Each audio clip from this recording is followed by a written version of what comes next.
Oui, Monsieur le Président et chers collègues, vous étiez de ceux tout à l'heure qui nous disaient que vous ne vilipendiez pas les élus qui fixaient des niveaux de fiscalité, en tout cas à la hausse.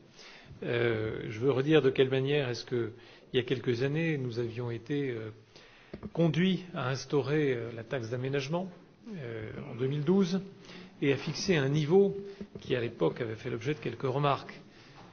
Nous étions sur un niveau de recettes en objectif alors à 8 millions d'euros.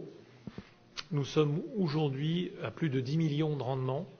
Tout cela pour dire que cette hausse, heureuse hausse par rapport des recettes attendues par rapport au budget primitif, permet de financer l'essentiel du surcroît de dépenses d'investissement à l'occasion de cette décision modificative.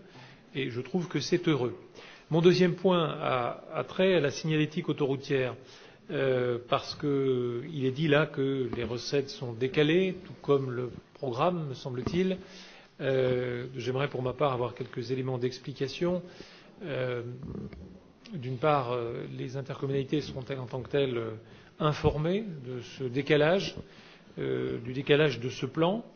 Moi, je voudrais redire aussi, concernant le territoire qui est le mien, que la 406, qui est un barreau autoroutier faisant le lien entre la 40 et la 6, est le seul barreau autoroutier qui, à ce jour, ne fait pas l'objet d'un panneau à vocation de promotion touristique du département, en tout cas dans le sens Mâcon à 40, alors que dans l'autre sens, la Saône-et-Loire a pu faire installer un panneau qui promeut la rive droite de la Saône. Je n'ai rien contre nos amis mâconnais, mais il me semble que ce qui est vrai dans un sens doit l'être dans l'autre, et en particulier, vous le savez, à destination d'un chef étoilé ou en tout cas d'un village gourmand qui est particulièrement réputé. Voilà donc sur ce sujet de la signalétique autoroutière qui illustre peut-être aussi un des aspects d'une contractualisation, mais aussi sur mon interrogation quant au calendrier. Bien, merci Monsieur le greffier. Tout d'abord, répondre à votre première constatation comme quoi l'élu d'opposition que j'étais à l'époque avait voté contre. Oui, je le confirme, j'avais voté contre cette augmentation de 213%, 213% d'augmentation que vous aviez fait à l'époque, et vous nous le rappelez à chaque fois, mais bon, on a l'habitude maintenant. Simplement, quand je comparais, c'était par rapport aux dénonciations sur hashtag, vous l'avez bien compris, sur Balance ton maire. Je disais, j'ai condamné fermement tout à l'heure dans mes propos cette méthode de faire, et je me ravis et je le redis que la minorité d'aujourd'hui comme celle d'hier n'utilise pas de tels propos et de tels procédés. Pour répondre sur les panneaux autoroutiers. La grosse différence qu'il y a entre l'Ain et la Saône-et-Loire, c'est que nous ne faisons pas partie de la même région. Et l'Adréal, c'est l'Adréal qui attribue ou pas.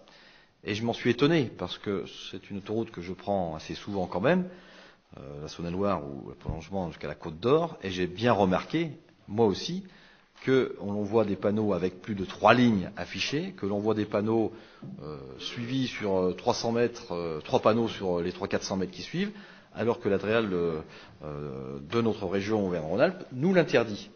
Donc j'en ai quand même parlé à Monsieur le Préfet pas plus tard que la semaine dernière, puisque vous savez que malheureusement APRR, la personne depuis est partie à la retraite, nous avait, si je peux exprimer, mal aiguillé ou mal informé sur ces panneaux, puisqu'il nous donnait déjà un nombre, il nous autorisait un nombre que l'Adréal m'a tout de suite recalé. Nous avons travaillé un an dessus avec aussi bien le président d'un tourisme, Damien Abad, que Véronique Baude en charge du tourisme. Nous avons donc demandé à APRR, nous avons fait des réunions depuis de travail, nous avons retravaillé sur ces panneaux. J'entends bien également celui que vous me proposez sur votre canton, auquel je suis tout à fait favorable. Il faut défendre, bien entendu, la gastronomie dans l'Ain et nos grands chefs, nous sommes bien d'accord. En tout cas, c'est tout un travail que nous avons fait. D'ailleurs, un panneau a été spécialement proposé. Maintenant, reste l'aval de l'Adréal. Je n'ai pas manqué encore de demander à Monsieur le Préfet s'il pouvait activer la région le préfet de région pour accélérer les choses. C'est en bonne voie, me semble-t-il. En tout cas, voilà le pourquoi du comment de certaines différences de territoire, puisque tout simplement, elles ne dépendent pas de la même région, de la même DREAL. Je me souviens plus. Oui, il y avait autre chose, pardon, que vous me demandiez sur le calendrier. Encore une fois, malheureusement, j'aurais souhaité que ça se fasse, bien entendu, avant les vacances d'été. Je ne perds pas espoir pour l'an prochain, mais encore une fois, nous sommes suspendus à cette décision de la DREAL. Derrière, nous travaillerons conjointement avec les intercommunalités avec lesquelles nous avions, enfin l'ensemble des intercommunalités, nous avions un accord de principe sur un cofinancement qui sera bien sûr revu à la baisse, puisque l'enveloppe ne sera pas à hauteur de 77 panneaux, mais une cinquantaine, me semble-t-il. Donc nous ne manquerons pas de revenir vers vous avec Véronique Baud pour venir vous proposer ces panneaux et vous les dévoiler, bien entendu. Voilà ce que j'avais à dire là-dessus. Monsieur Paoli.